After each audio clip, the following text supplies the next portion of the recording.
Hi everyone, Sanjeev here. Today I have got a very special guest who is a very well-known person in Perth property market. He started his career as a consultant with PwC and then eventually moved into the property investment path. And he's not only a successful investor with double-digit properties, he's also a developer, run his own end-to-end property solution business. He's also the host of the Perth Property Show podcast. He's someone very frequently seen on Channel 9 sharing his property insights and market update. And today I have the privilege to interview him to share about his own journey so we all can learn from him and take some actions in our own journey. So let's get into this episode. Welcome, Trent. Hey Sanjeev, how you going? Good. How are you?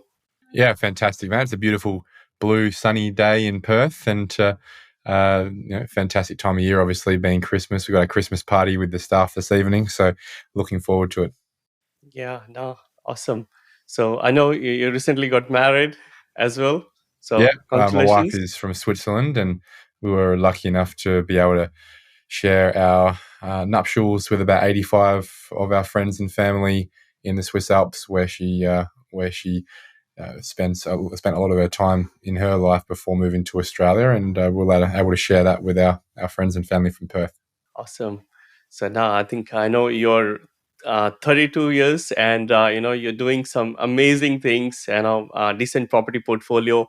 So I thought, Trent, it'll be good to share how you all started when you were working, with PwC. How did you, get into the property side of the world? So do you want to give a bit of a background and then start your journey, buddy? Yeah, my life professionally started just out of high school. I was given an opportunity to, pardon me, I was given an opportunity to work at PricewaterhouseCoopers as a consultant back when I was 18. I stayed there for 4 years. Realized it probably wasn't for me. I wasn't very fulfilled by that work, but at the time wasn't really sure what did fulfill me. So did like any sane young kid at the time and just tried to get a pay rise, really. Thought that might make me happier.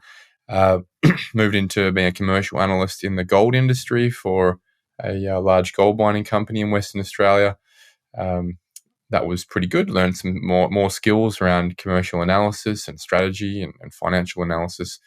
But again, wasn't very fulfilling. Wasn't doing anything. Wasn't working towards a goal that really interested me or fulfilled me, and still hadn't learned the lesson yet. So went and found another job, mainly just looking for a pay rise in an industry that, or in a position that maybe was themed more, a little bit more, or how would I say, respected, more high profile, I guess, working as a strategic advisor for a large oil and gas company in Western Australia, and was there for another couple of years. So this is year 7 and 8 in my career out of school, after obviously doing my university at the same time as well. And again, just wasn't fulfilled. And by that point in time, I was really questioning what this can't be my life.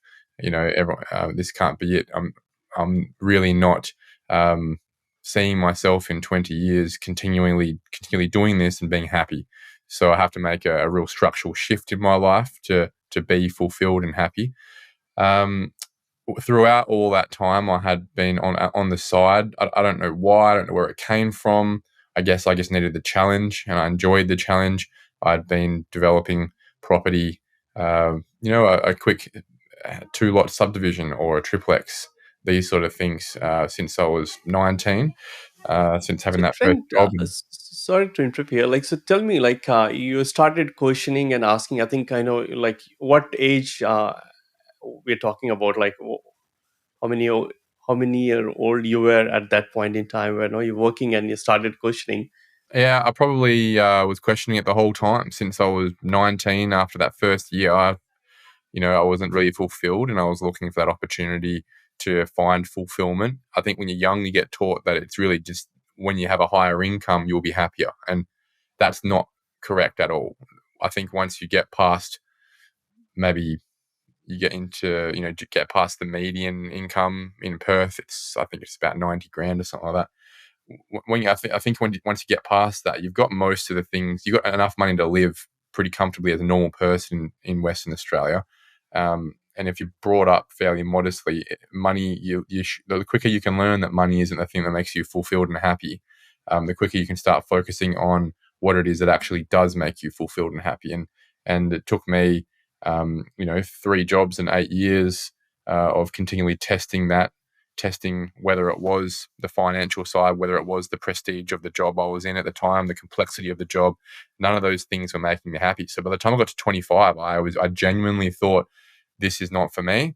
And I was looking into becoming a wildlife filmmaker or a safari guide in South Africa. I thought, this is it. I'm going to live a vocational life where the financial side isn't relevant to me, and I can save animals or I can watch animals all day, because I always loved that. So from there, I quit my job, quit my career, took off. Didn't know that I left Australia. Didn't think I was ever going to come back for a very long time. And I spent the next year and a half, I'd traveled to 50-something countries by then, and essentially doing an audit of the world to find who is happy and where they're happy and what they're doing to make themselves happy and fulfilled. And So what was your trigger point, Trent? Because, when I was like in my, 30, 31, I started questioning, like, what is for me in my life, right? But like you are like at 18, 19, earning well, doing things like, you know, like what was your trigger point, like where you started questioning? Because, I think I just got to a point in my career where I thought, or I realized, it can't really get much better than this on paper. I've got a fantastic income, fantastic benefits. I'm in a business that's well respected, doing a job that is well respected. It can't really get better than this for me in Perth.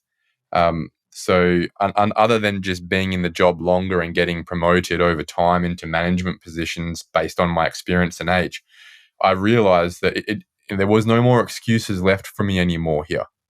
It wasn't like, oh, if I just get that job, or if I just get into that pay bracket. Well, I got those things and I still wasn't fulfilled. So clearly I needed to make a fundamental shift in my life at the time. And this isn't for everyone. I used to envy, and I did until I became fulfilled with what I do now. I envied those people who were in a career and they knew from a young age, and they were in a career that they absolutely loved, regardless of what that career was, regardless of the income they made. They were just so fulfilled. The 40, 50, 60 hours a week they spent doing that work, they were happy and they loved it. And all they could think about was getting back to it. Because let's face it, whether we love it or we don't love it, to put food on the table, we need to work in a job with people that we may or may not like for 40 to 50 hours a week. So you'd better bloody hope that you love it. Because if you don't, it's a pretty mediocre space to be in life, in my opinion. So I just wasn't happy. I wasn't comfortable with that. I went traveling, tested out the idea of being a filmmaker, went and got my qualification as a safari guide. It was one of the hardest things I've ever done. But I was still drawn to the idea that I wanted to do more with my life rather than live a vocational life of conservancy. I really wanted to make an impact in my community that people would respect, and where I could really help people and get with my skills. And my skills were always in financial analysis, strategy, negotiation. My skills weren't really in animal conservation. That's sort of where a lot of my interests lied at the time, but they weren't my skills. I needed to find something that aligned to my skills with what I was passionate about. And one thing that I was just never honest with myself about was that I love property. I'd been doing it since I was 19. No one made me do it. No one forced me into it. I've been doing it as a hobby outside of work since I was 19. And I just didn't want to be I guess when I was younger, I didn't know any pathways in property that weren't a slimy real estate agent. And I thought, well, I don't want to be that, so I can't be in property. I didn't know that you could be a property developer as a career unless you were already a billionaire. I didn't know that there were jobs like being in valuation or being in development management, project management, and these sort of things. I just wasn't aware of them. So I did my research, and I guess the sliding doors moment in my life, the part where really my life, I can define that moment. A friend of mine, when I was in South Africa doing my studies for being a safari guide, and I was talking about this issue with her, and she said, "Look, watch this TED talk. And I don't really like watching TED talks. I think a lot of them are fluffy. And it was 5 ways to know your path in life. Really wanky. And I don't remember the other 4 things, but the third thing was, what's the one thing that you're good at that people around you know you for, that you can help them in their life? You can make their life better doing the thing that you're good at. Make a business out of that. Even if there isn't an example that you know of that does that work. So I thought, all right, I've got nothing to lose. At that point in time, I was unemployed. I was in South Africa looking at the reality of being a safari guide, which was okay, but again, I had something scratching the back of my head. And it got to that point where, okay, I'm going to do it. So whilst I was over there doing that degree, I also got my real estate qualifications, my mortgage broking qualifications, and came home. And the first thing I did was start refinancing my friends' mortgages and um, helping friends of friends buy cheap small properties in Western Australia and cutting them up and making 100 grand for them in a year.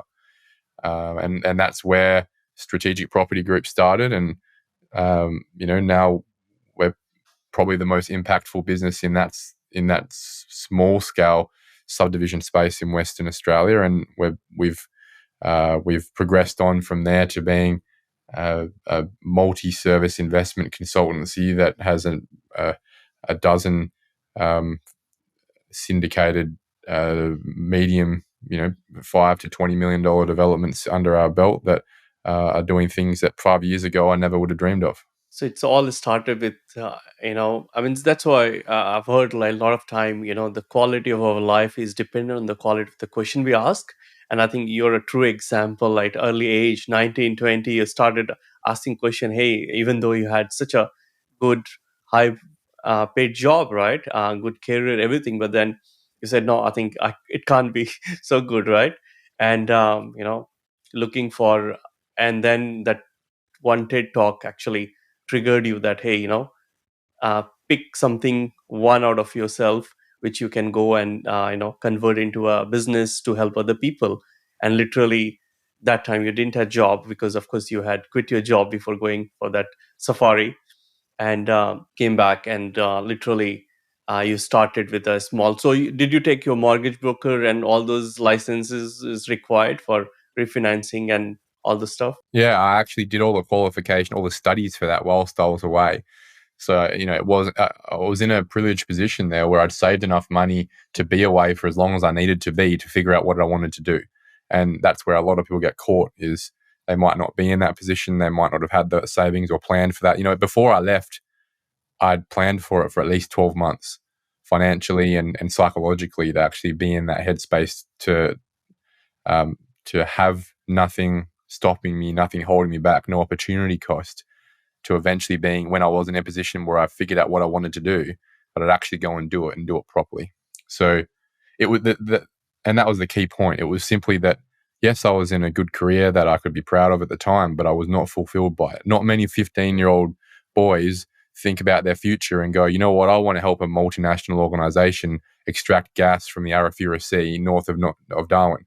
That's not something that most people are fulfilled by. Now, or at least most people dream of doing. And a lot of people end up, obviously, in organizations like oil and gas and mining. And if they can be fulfilled by their particular role in engineering or geophysics or property project management, accounting, all those roles that are there, then they're very lucky. But I just wasn't fulfilled by that. And that's what happens. I mean, majority of the workforce population is not fulfilled with what they do. So now tell me, Trent, like, at your age, that time someone say, hey, okay, now I've got the idea that I love property, I can go and help people. So but that time, didn't you feel like, hey, how I'm gonna find my first client or first someone to help, or no, help them deal? Because so what was going that point in time in your mindset, like where you had fear, like, hey, how gonna find my clients, because now this is, you're gonna be your full-time business or job. So I guess, one of the defining factors, I think, in success, especially in small business when you're starting out, is people who have a fear of missing out more than a fear of failure are more likely to succeed. If your fear of failure overpowers you, you'll probably not try things. You'll probably not push yourself. You'll probably not bother. You'll be just too scared that there's possibility you fail. But if you're so irritated by missing out on the opportunities you might have in your life if you actually have a crack, then it overcomes that fear of failure. And 9 times out of 10, if the action you take is relatively sound in terms of logic, you'll probably get at least your time back or your money back or experience back that you can then push into the next, you can roll that into the next effort, the next action. So yeah, you said, well, were you not scared of that first, you're not going to get that first client? And the reality is I stuck to what I was good at, that people knew me for, that I could help them with. And even though didn't have a business doing what I was doing before I started my business, people knew me for that. There were clearly a number of people around who, the second I started offering those services, they were like, yep, I'll have that help, thanks. So it wasn't I just went and started a beauty parlor the next week and thought, I want to cut hair. And people say, why are you doing that? People had known me for those skills, for those achievements, long before I started a business servicing people to do the same thing. Yeah, true. I think, and at the same time, as you said, right, like you were confident enough that, hey, what I'm gonna do, I really mean it. I'm gonna be successful in that. I mean, of course, we all have doubt and fear, but like you're enough confident, and that's what other people also see, right? When you're passionate about something, you become a student of it. And and I always say teachers are the best students as well. So if you're always, if you're always assisting people with it, you have to be very acute with it because you need to be correct. And when you love something, it's not work for you to be up at 3 a.m. researching opportunities, researching information, researching the way things are done. So before I even started that business, the first services I provided, as I discussed, I was already an expert in them because I'd been doing it for myself for years before. So it wasn't like I was like, hey man, there's this idea called subdivision and property development. Do you want me to help you? And you can pay me. It was a case of, man, I've done this many times before. They've come to me saying, hey Trent, I heard you're offering this as a service, as a business now. I can see the case studies of where you've made some significant capital doing it for yourself. Even if there were only 2 or 3 clients at the time I was working with, they weren't bothered by that because they'd already seen my personal success individually. So you were already doing it, like in your early because, and this was all coming with your family, or how you were doing like before you getting into full venture. As I said, I started work when I was 18, so I'd built up, and to be honest, the finance situation back in 2008, 2009 was a lot easier to get loans and those sort of things back then. So, the first project made 100 and something grand, and I rolled that into the second one, which made 100 and something grand, and the third one made 200 or 300 grand, and from there, obviously, it's you don't have to you don't need to rely on family or whatever it is. I was lucky enough to have a job when I was 18 that paid enough to get a loan, and it just snowballed from there. And how did you learn all those, in your initial days, Trent? Well, I think in the first ones, I was sort of flying blind a little bit. Um, I was lucky in the timing that probably anything you invested in Perth in 2009, you were going to make money on. I remember I was doing I did this house behind a house development in Balga, which is a lower price suburb in Perth, but had some serious, serious value gains in that time.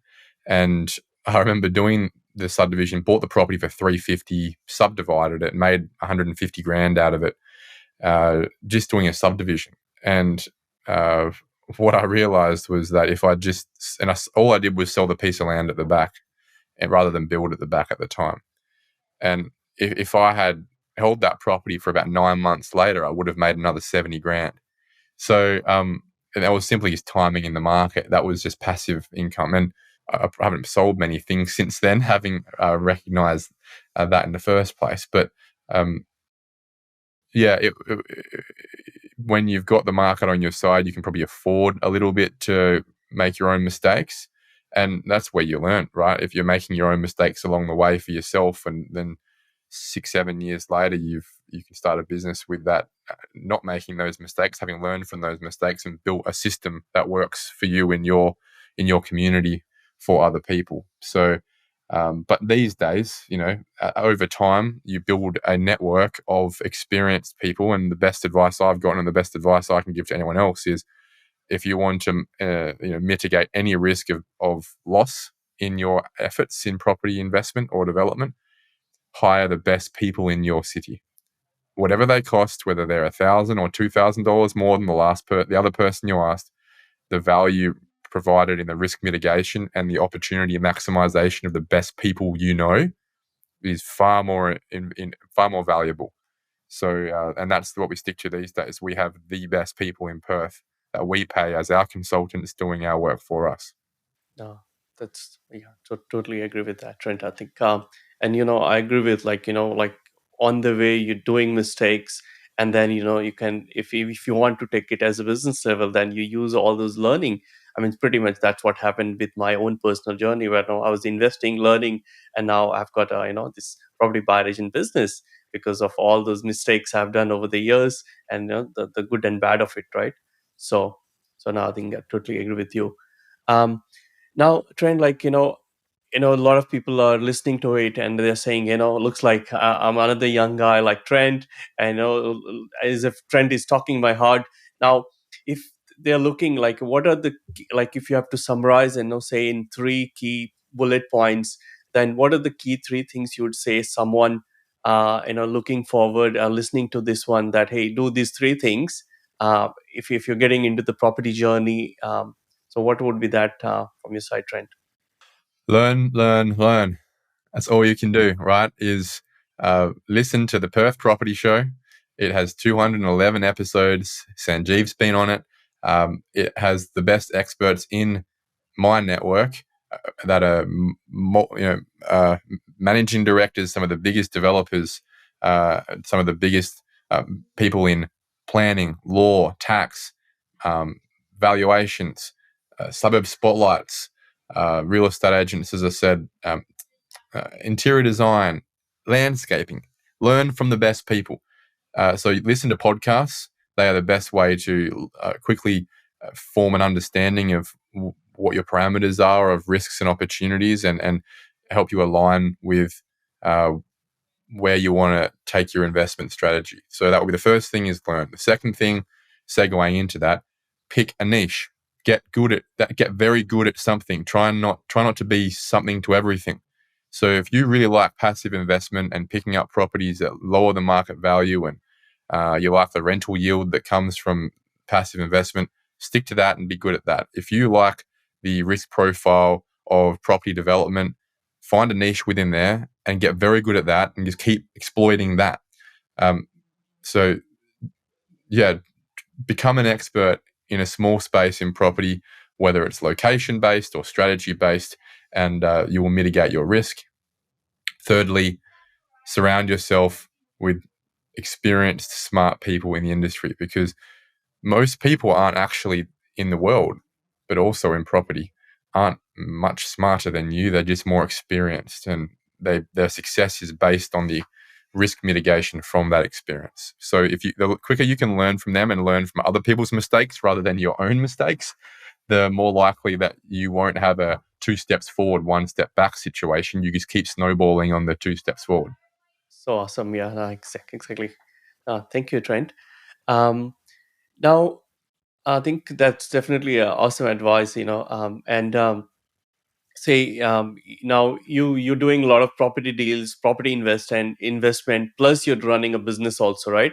So how do you compare both, right, Trent? Like, if you have to. Well, the cool thing about my job is I just get to do a whole bunch of property development all year. Now, again, I said to you at the start, um, it's not making money for yourself that makes me happy. At least I don't think it makes many people happy. It's simply doing something you love, and the financial reward from that is an outcome that essentially indicates how well you did. But the process of doing that thing is what makes you happy. So people said to me early on, they said, Trent, why don't you just do 2 or 3 developments a year by yourself? Why would you do 30 or 40 developments for other people and all that effort? And I said, because now I get to do 30 or 40 developments a year. That's pretty cool. And more importantly than that, and obviously what comes to that is the continual learning and the continual opportunities that come from the network of doing all that. But I actually get to help people. It's something that's extremely satisfying and fulfilling. Unlike the oil and gas industry or the gold industry, there are real people where they'll come in with a certain amount of money and we make them a certain amount more in a certain time. And you can see how that changes people's lives. And having come from very humble beginnings in my own family growing up, it makes me very happy, very fulfilled to be able to see us making real change in people's lives through the very narrow spectrum of skills that we have that we're just very good at that can provide that outcome. Some people save lives. Some people keep people out of jail. Some people keep people's teeth clean. We help people make a lot of money in the very narrow strategies that we have. I think definitely. I think property is one of the best way to know make a lot of money, and yeah, I think especially if you do it well on, then I think the fruits are too good to be true. I think so. Well, it gives people options, right? As I said, it doesn't make you happy, but if you're working a day job and you're making 200 grand a year, and there's someone on the background that can help you, double that every couple of years, that really does help people with regards to their options, with regards to the holidays they can have and the nest egg they can have, put their kids through good schools and all that sort of stuff. So people decide what they want to do with that money, but that's having, again, grown up in very humble beginnings, that taking that pressure away has, from a lot of our clients, and helping them supercharge all the work that they do on a daily basis in their own career, that's where we can make a difference. No, awesome. I think no, definitely it creates a lot of choices, so that you can do whatever you want, right? And like you're a true example, right? Asking the question always, hey, what is next for me, right? And now suddenly you have all the time, money is there, plus what you're doing is fulfilling. So I think awesome. I think I'm just conscious of your time, Trent. So I think I'm going to ask your favorite. Generally, you're asked this question all the time in Channel 9. So, what's your prediction for the Perth market for 2023, and what's happening in the market at the moment? So, look, Perth. Perth is my space of expertise. I can't answer anything about the rest of the country with a lot of expertise, but I can tell you about Perth. Perth has half the amount of properties on the market consistently every week for the last year than it did have 3 years ago. So we have 8,000 properties on the market on average. 3-4 years ago, that was 17,000. So we have half the amount of supply. We have about 900 to 1,000 properties transacting every week. 3 years ago, that was 500. So we have double the amount of demand. So we have half the amount of supply and double the amount of demand. Our rental vacancy 4 years ago was 7.5%. It's now 0.5%. So there's no alternative market to the sales market. And obviously rental prices are now peaking through new records.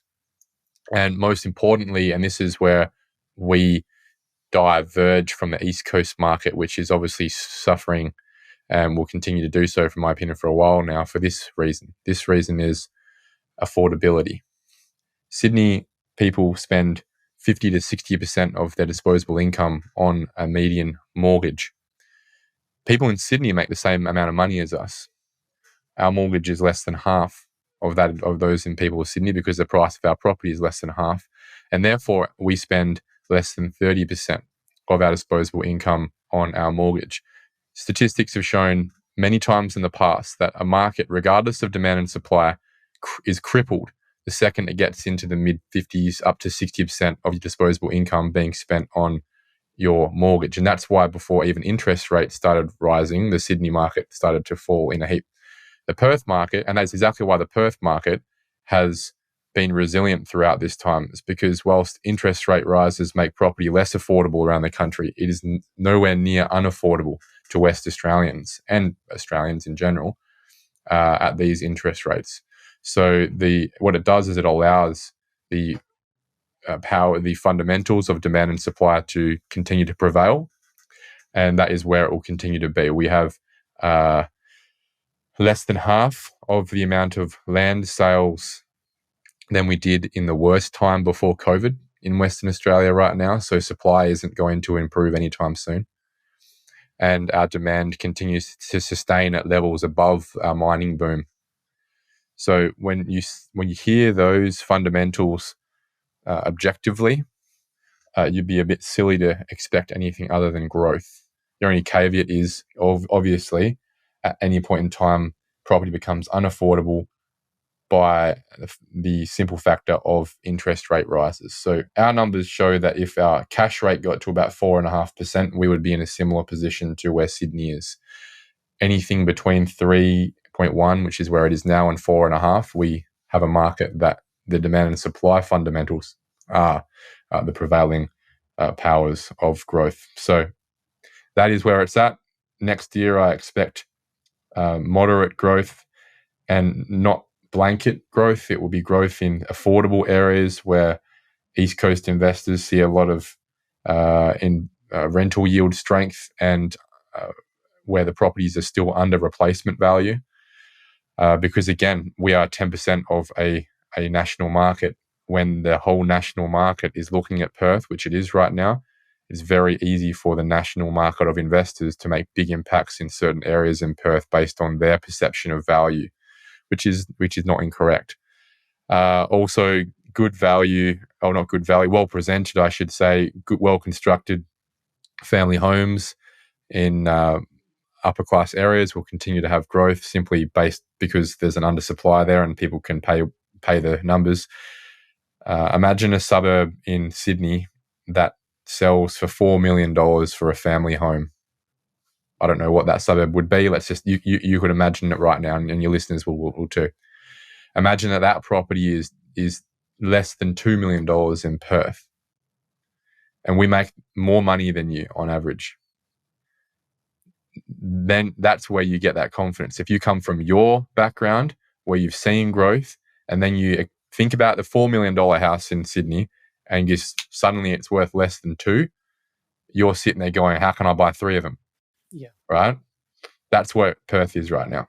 Yeah. And your both houses are even better than that 4 million, what you're gonna get in 2 million. So actually, that's right. They're constructed stronger. They're made of double brick. They're probably a lot newer. So yeah, that's true. Good location. So now, thank you so much, Trent. Now, one last final words for the people who are looking to invest in the current market, or getting scared of the rate of interest or anything. What do you have to say for them? You might not like me saying this, Sanjeev, but I would say that if you are in an East Coast market, you should be worried. It's still unaffordable. It's very unaffordable. It was unaffordable before interest rates started rising, and now it's cripplingly unaffordable for a lot of people, which is why the market is looking at Perth. But however, like all things, people reset their expectations, just like fuel prices. We used to think that $1.20 per litre was crazy, and now we're all scurrying around trying to find $1.50 like it's cheap, right? So things reset. People will earn more over time as inflation kicks in, and I expect interest rates will settle at some point in the mid-year. They may even come back. They usually have over history. The RBA usually overshoots. So reset your budgets, and if you are looking to invest in property, Perth is the place to do it. Totally agree, Trent. That's why we're not buying in Sydney. You know where we're buying, so that's true. Definitely in Perth. So now, thank you so much for your time today, Trent. It was awesome having you. I'm sure the listeners who are listening, they're gonna take a couple of things, 2 or 3 things from this episode, and gonna implement in their life and get some success. So once again, thank you so much for joining us today. Thanks, Sanjeev. Thank you so much for tuning in today. Hope you enjoyed and learned something new from this episode. Please don't forget to review our podcast and tune in every Tuesday 8 a.m. Sydney time to listen to all our inspirational guests and learn from their property journey. In case you're looking for help with your property investment journey or building a property portfolio, please visit our website www.investorsdream.com filmmaker.com.au to learn more about us and our services. And feel free to book a call from our website for a friendly chat. Have an awesome life and happy property investing.